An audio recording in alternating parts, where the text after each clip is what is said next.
America एवं Iran मध्य बढ़ुवा विवाद को दृष्टि रखी राष्ट्रपति डोनाल्ड ट्रंप हर्मुज प्रणाली को सुरक्षा देवाई सहयोगी राष्ट्रगुड़ी को युद्ध जहाज पठाइबा को अनुरोध करिसेंति। ट्रंप विश्वास करती जे तेल पाई ए समुद्र पथ उपरे निर्भरशील देश माने एहाकू सुरक्षा देवार दायित्व नेबा उचित। से कहिसेंति जे ए प्रसंग में 7टी देश सहित जोगाजोग अछंती एवं किए साहाय्य करने को आगे आसबे ताहा देखिबा आकर्षणीय हेबो। तथापि ट्रंप मध्य कड़ा शब्द में कहिसेंति जे जदि कोनोसी देश सहायता प्रदान न करे तेबे से विशेष प्रभावित हेबे नाही। अनेक शक्तिशाली राष्ट्र ट्रंप को दाबीरू ओहरी जाइछंती।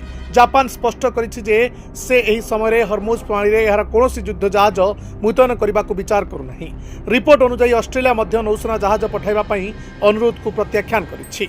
एही समय फ्रांस प्रतिरक्षा मंत्री कहिसेंति जे पर्यंत युद्ध जारी रहिबो से पर्यंत सेमाने ए संवेदनशील अंचल रे सेमानक युद्ध जहाज पठाइबे नाही। तुर्की एवं जर्मनी मध्य ए अभियान अंश हेबारु निजकु दूरे रखिछंती, जहाँ ट्रंप को आशा को एक बड़ आघात देछि। ट्रंप दावी करिसेंति जे अमेरिका आक्रमण द्वारा ईरान उत्पादन क्षमता प्रायतः नष्ट हो जाइछि एवं एहा एबे कम क्षेपणास्त्र माड़ करुछि। से एहा मध्य दावी करिसेंति जे ईरान द्वारा उड़ान करा जाइथिबा ड्रोन संख्या वर्तमान पूर्व तुलना मात्र 20% को ह्रास पाइछि। हर्मुज प्रणाली हेउछि विश्वर सबुठारु बड़ अवरोध स्थल, जहाँ विश्व तैल व्यवहार प्राय 20% एवं समान परिमाणर एलएनजी गैस बहन करे। चीन, भारत एवं दक्षिण कोरिया भली प्रमुख अर्थनीति सेमानंकर शक्ति आवश्यकता पई ए समुद्र पथ उपरे सीधासळख निर्भर करे।